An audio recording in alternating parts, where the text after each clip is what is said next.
Welcome to another episode of Sports Hub Central. I am your host, Chad M. And I'm Emily Nerland, and we are bringing you the top stories in sports this week. On our roster for today, we have Penn State Sanctions, the British Open Meltdown, and a big trade day in the city that never sleeps. So right off the bat, we have Sandusky's come down, NCAA's come up with their sanctions, delivered them to Penn State. Do you feel like the penalty they were given fits the punishment? In one word, yes. And the main reason, Emily, that I'm so happy with the decisions here made by the NCAA is because the message they're trying to send across towards Joe Paterno and his legacy. We can all sit here and argue till the cows come home in terms of how much money they should be forced to actually give out here. That is just way too much of an arbitrary thing to debate. But the reason here I'm happy that they're revoking the victories away from Joe Paterno has everything to do with the fact that I believe the number one reason he covered everything up was because he wanted to have this legacy go on. He wanted to have the most overall victories. Not only does taking away victories affect their legacy, but also the recruiting. Only having 65 scholarships, making them essentially an FCS school competing against BCS schools. It's like instead of getting a death penalty and getting thrown into solitary confinement, they are getting thrown in the general population. And for the next 4 years, they're going to have to tussle with the big boys with none of the manpower. So not only does it retroactively affect the legacy that Paterno left, but it also is going forward, and it's going to affect the next generation of kids that choose to go to Penn State are in grade 4 right now that aren't going to be affected.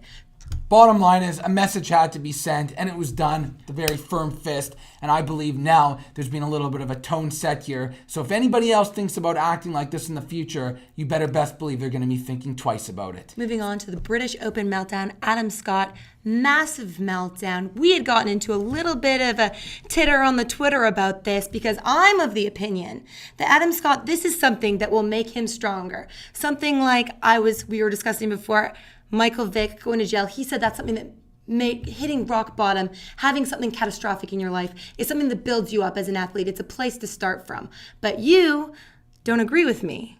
Yeah, and the reason why I don't agree with you, Emily, is because when you talk about a sport that is as individualistic as golf is, when you're relying only on yourself, and you get that damn close to winning a major title, which is pretty much the reason why these guys tee it up from a very young age and become professionals and choke it away like that, I believe that it is so damaging mentally to your psyche. But you just said they were professionals, and if they're professionals, that's what they do, and that's golf. If McIlroy messes up at the start, is it not just as catastrophic of a failure if it happens at the end? He's able to bounce back from that. There are times the timing isn't necessarily what matters. Well, to me, that's where we differ in opinion, because even if you go look at the odds at the time, he was a minus 7,000 favorite. There was a 98% chance he was going to win that tournament when he was up by 4 strokes after the 14th hole.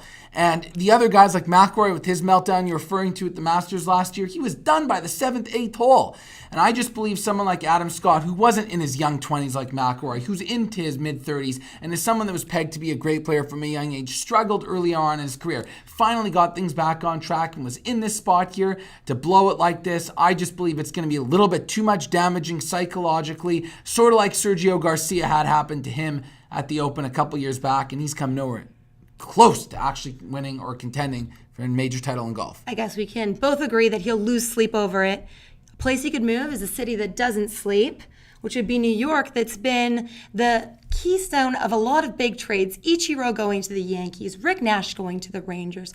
How do you think these two teams on the brink of kind of making it finally, do you think these are the two pieces that those organizations need to get past that point? Well, we'll start with the Yankees first. I think the predominant reason for this trade going through was Brett Gardner, their sort of leadoff guy, table setter, someone who's been down and out with injury for a while, so Ichiro can replace him. Even though Ichiro hasn't been all too hot the last 2 years? You're right, he is on the decline a little bit, no doubt about it. However, you inject him into lineup with as much power as the Yankees, he's going to be able to score a lot more runs. He's going to have a little bit more confidence, that swagger back, knowing that he's playing with more capable offensive players. And then what about the Rangers with taking up Nash? How does that even work into their systems? How does that put them that much ahead? Do you think he's going to be that big of a difference maker?